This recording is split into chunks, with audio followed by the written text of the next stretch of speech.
लोग कहते हैं कि अब Nippon India small cap fund number 1 नहीं रहा। क्यों? क्योंकि कोई भी ऐरा गैरा small cap fund Nippon India small cap fund को पछाड़ दे रहा है। वो भी 1% 2% के रिटर्न से नहीं, बल्कि 4% के रिटर्न से Nippon India small cap fund को पछाड़ रहा है। आप स्क्रीन पर देख सकते हैं, यहाँ पर Nippon India small cap fund ने एक साल में 4.1% का रिटर्न दिया है, जबकि bank of India small cap fund ने एक साल में 16.3% का रिटर्न दिया है। तो आप देख सकते हो कि Nippon India small cap fund से 4 गुना ज्यादा रिटर्न बनाकर bank of India small cap fund ने एक साल में दिया है। अगर मैं 3 साल की रिटर्न की बात करूं तो Nippon India small cap fund ने 18.4% का रिटर्न दिया है और bank of India small cap fund 23% का रिटर्न दिया है। मतलब 3 साल में भी 5% का ज्यादा रिटर्न दिया है। 5 साल की रिटर्न की बात करूं तो Nippon India small cap fund ने 20.3% का रिटर्न दिया है और bank of India small cap fund 20.4% का रिटर्न दिया है। वहीं पर अगर मैं सिंस इंसेप्शन की बात करूं तो Nippon India small cap fund ने 24% का रिटर्न दिया है और bank of India small cap आप देख सकते हो 27.2% का जबरदस्त रिटर्न बनाकर दिया है। और हर एक टाइम पीरियड में 1 साल 3 साल 5 साल में bank of India small cap fund Nippon India small cap fund को पछाड़ दिया है। और सिर्फ एक ही स्मॉल कैप फंड नहीं, अगर मैं यहां पर दूसरे स्मॉल कैप फंड की बात करूं तो आप देख सकते हैं Nippon India small cap fund ने एक साल में 4.1% का रिटर्न दिया है, जबकि Invesco India small cap fund ने एक साल में 11.7% का रिटर्न दिया है। लगभग Nippon India small cap fund से एक साल में 8% तक का ज्यादा रिटर्न बनाकर Invesco India small cap fund ने दिया है।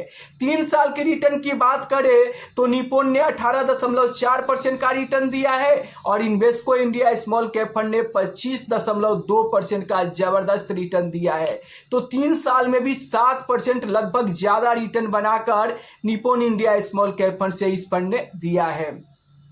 5 साल की रिटर्न की बात करूं तो आप देख सकते हो Nippon India small cap fund ने यहां पर 20.3% का रिटर्न दिया है, जबकि Invesco India small cap fund ने यहां पर 21.3% का रिटर्न दिया है।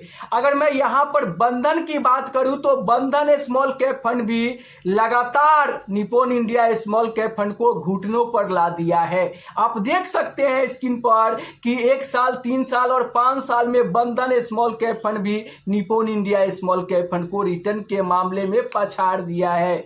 वहीं पर अगर मैं क्वांट की बात करूं तो क्वांट स्मॉल कैप फंड भी Nippon India small cap fund को रिटर्न के मामले में बुरी तरह से पछाड़ दिया है। आप देख सकते हैं 1 साल में 3 साल में और 5 साल में भी यहां पर क्वांट स्मॉल कैप फंड ने Nippon India small cap fund को पछाड़ दिया है। और इसी रिटर्न को देखते हुए लोग कह रहे हैं कि अब Nippon India small cap fund number 1 नहीं रहा। क्यों? क्योंकि कोई भी ऐरा गैरा स्मॉल कैप फंड भी Nippon India small cap fund से ज्यादा रिटर्न बनाकर दे रहा है। लेकिन रुको मेरे दोस्त, ये तो सिर्फ ट्रेलर था, पिक्चर अभी बाकी है। आपने सिर्फ यहां पर 1 साल 3 साल और 5 साल का रिटर्न पर देखे कि Nippon India small cap fund पिछड़ रहा है, लेकिन अगर मैं 10 साल का रिटर्न की बात करूं तो Nippon India small cap fund आप देख सकते हैं ऐसा कोई फंड नहीं है जो Nippon India small cap fund को हरा सके। मैं 5 स्मॉल कैप फंड का डेटा आपके सामने रखता हूं, आप देख सकते हैं स्क्रीन पर। Nippon India small cap fund ने 10 साल में 21.6% का रिटर्न दिया है। वहीं पर अगर मैं यहां पर क्वांट स्मॉल कैप फंड की बात करूं तो 10 साल में यहां पर 20.9% का रिटर्न है। एक्सिस स्मॉल कैप फंड जिसका 10 साल कंप्लीट हो चुका है 19.8% का रिटर्न दिया है 10 साल में। एसबीआई स्मॉल कैप फंड 10 साल में 19.2% का रिटर्न दिया है। एचडीएफसी स्मॉल कैप फंड 10 साल में 18.3% का रिटर्न दिया है। तो 10 साल के डेटा में आप देख सकते हो कि सारे स्मॉल कैप फंड को पछाड़ दिया है Nippon India small cap fund. मतलब 10 साल का डेटा बता रहा है कि सबसे ज़्यादा रिटर्न बनाकर Nippon India small cap fund ही दिया है। और सबसे बड़ी बात, Nippon India small cap fund की मैं बात करूं तो ये ऐसा फंड है जो गिरावट के समय पर जब बड़ा बड़ा क्राइसिस होता है ना तो वहां पर अपने इंडेक्स से कम गिरता है। जैसे कि साल 2018 में बहुत बड़ा क्रैश हुआ था और उस समय आप डेटा देख सकते हो कि 2018 में यहां पर Nippon India small cap fund ने 15.69% का गिरावट हुआ था, जबकि आप कैटेगरी एवरेज रिटर्न में देखोगे तो यहाँ पर 16.86% का गिरावट हुआ था।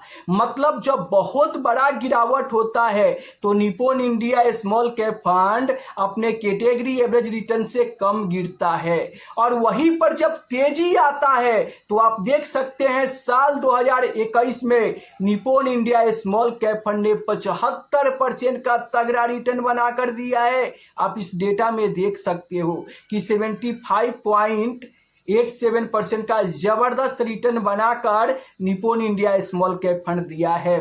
तो अगर मैं यहां पे बात करूं तो Nippon India small cap fund 10 साल के डेटा के आधार पर अभी भी नंबर 1 है। और इसका पुराना रिकॉर्ड, पुराना पास्ट परफॉर्मेंस ये बता रहा है, आप देखोगे कि Nippon India small cap fund best है।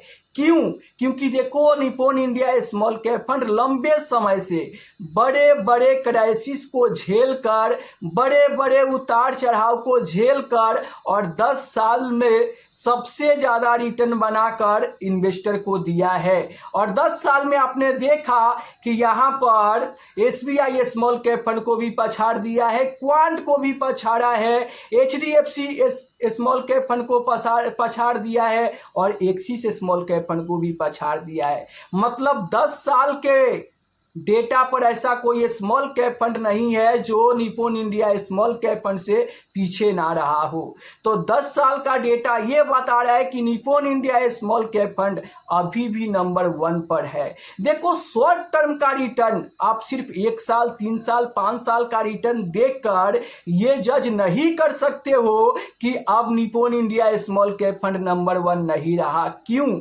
क्योंकि देखो शॉर्ट टर्म में कोई भी fund Nippon India small cap fund से आगे निकल सकता है, ज्यादा रिटर्न बनाकर दे सकता है। इसका मतलब ये नहीं हुआ कि वो निप्पॉन से आगे निकल गया।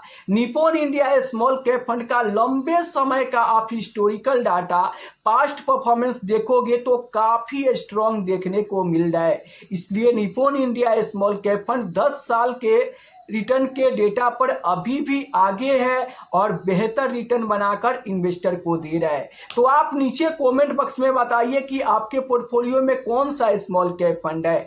अगर आपके पोर्टफोलियो में Nippon India small cap fund है तो आपको SIP कंटिन्यू करना चाहिए। क्यों? क्योंकि यहाँ पर आपके कुछ सपने होंगे, आपके कुछ गोल होंगे जिसके चलते आप Nippon India small cap fund में SIP किए हैं। तो आपको SIP तब तक कंटिन्यू रखना चाहिए जब तक आपका गोल पूरा ना हो जाए। क्यों? क्योंकि अगर आप SIP रोक दोगे तो आपका करोड़पति बनने का सपना एक झटके में टूट सकता है। इसीलिए मेरे दोस्त आप तब तक अपने SIP को कंटिन्यू रखो जब तक आपका गोल पूरा ना हो जाए। देखो शॉर्ट टर्म का रिटर्न देखकर और आप इस फंड से दूसरे फंड में भागोगे तो ये एक सही डिसीजन नहीं है। क्यों? क्योंकि हर एक फंड का बुरा समय आता है और हर एक फंड का खराब समय भी, यहाँ पर अच्छा समय भी आता है। तो मान लो कि आप किसी स्मॉल कैप फंड में इन्वेस्ट किए हो और वो स्मॉल कैप फंड, आपके पोर्टफोलियो वाला स्मॉल कैप फंड आपको रिटर्न नहीं दे रहा है, तो आप ये सोचो कि उसका बुरा समय चल रहा है और उस समय आप ज़्यादा यूनिट इकट्ठा कर रहे हो। और जब वही साइकिल चेंज होगा तो आगे चल के वही फंड फिर से वापसी करेगा और आपको बेहतर रिटर्न बना कर देगा। क्यों? क्योंकि आप बेस्ट फंड के पीछे मत भागो, बेस्ट कैटेगरी के पीछे भागो।